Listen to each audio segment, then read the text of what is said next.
Okay, let's get started on this Shyguy model. I'm gonna start with the 8-sided cylinder just for the base, the body.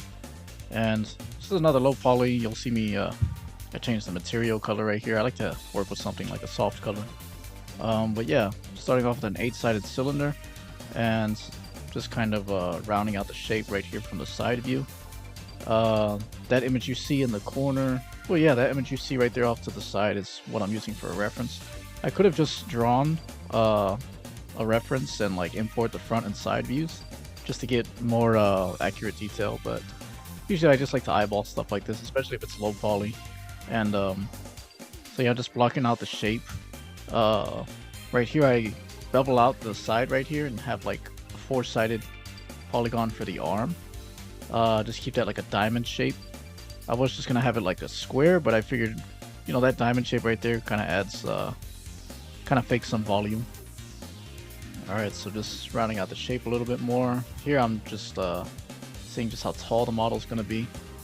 And yeah, Shyguy is a very simple model. I'm doing a lot of this just from like that image you see there, and then like the rest of it, it's just from like memory.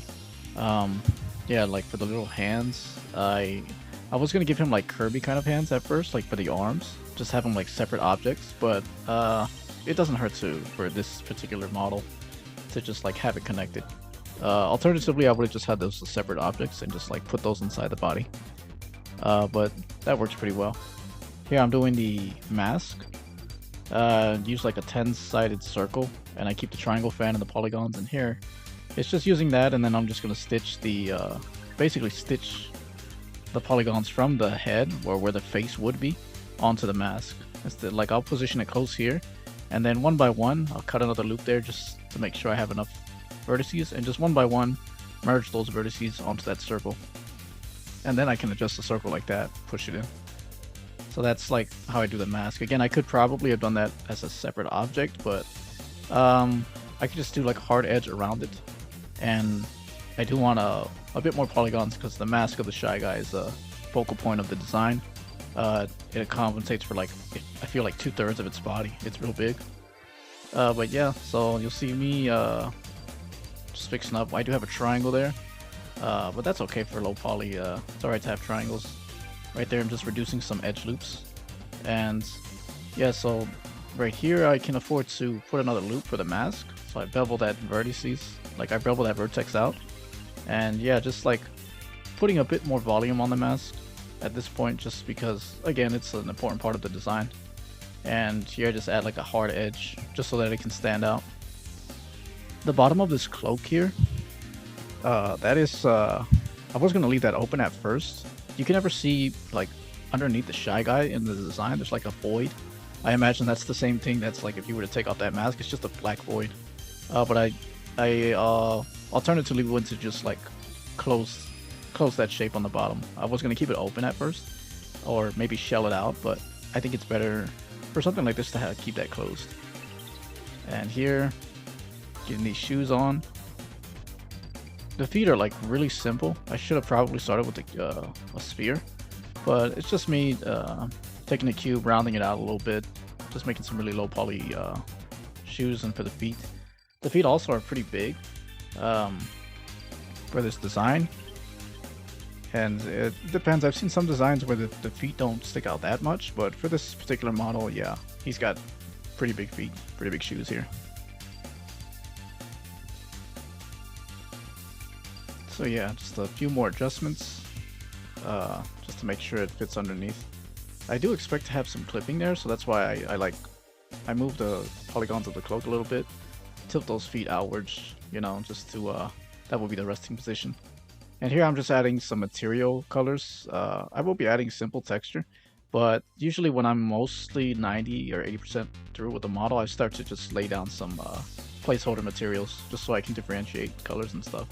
You'll see this loop right here in the middle is actually contributing to the silhouette. That's going to be where the belt is, but I will do the belt all in texture. I just wanted to put that just to fake like the idea of a fold there with that middle loop in the bottom, like right there in the body.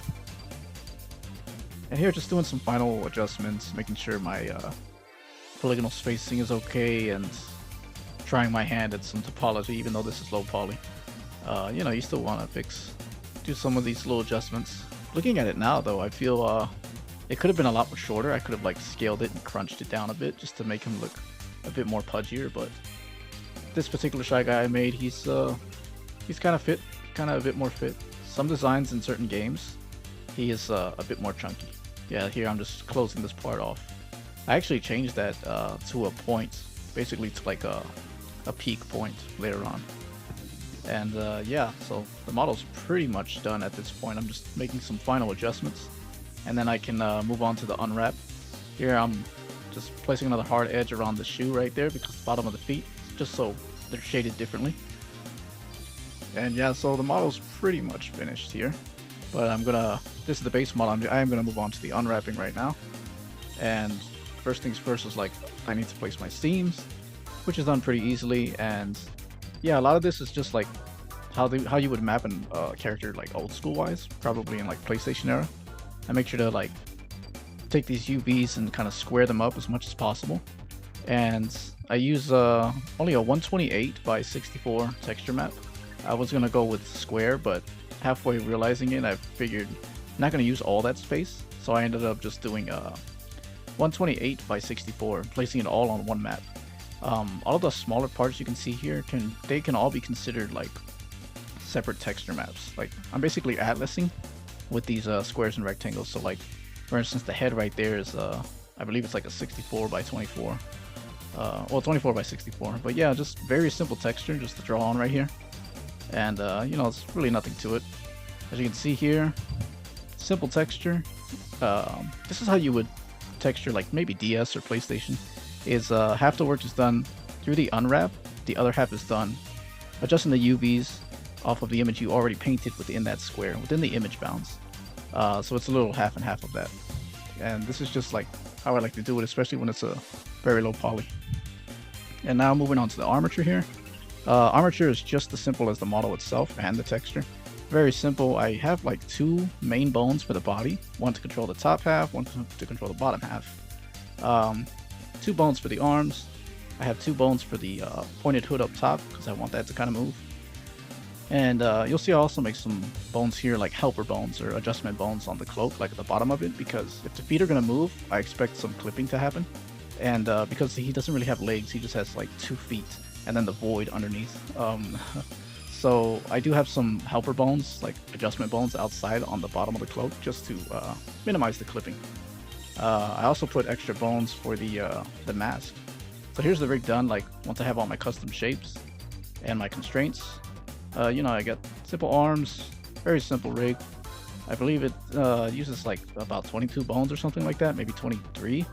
And you can see right here on the face, I have like extra bones as well. Here I'm just kind of demoing how everything works, making sure everything's moving right. Have all my custom shapes. These are those helper bones I told you about. These help move the bottom of the cloak for when the feet move. Those will like move up. There's one in the back too, just to prevent clipping. And it also works for like follow through animation. This is a good reason why I added that loop on the mask right here. That extra extrusion, I've mapped those vertices, I've weighed them out to certain points right here. So each one of those vertices, most of them have bones. And as you can see, I can actually move those points and basically have a very simple face rig. If I wanted to, I could change the expression. If you have a very simple model, the texture should express a lot because the geometry is very simple. And that also goes for the rig too. If you have a very simple model, you should have a very good rig so that it can be more expressive. So you can see here, yeah, so very simple animation. You can get a lot out of like using a lot of vertices and making bones just to control all those things. You have a simple wave animation here. Don't consider myself an animator that much, but yeah, that's the Shyguy right there. Here we have like a simple walking animation. I do believe this one is unfinished.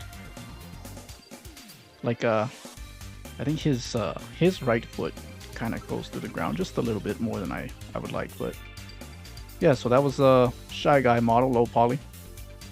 I might do some more Mario enemy models in the future, something simple like that, low poly. So yeah, stay tuned for that.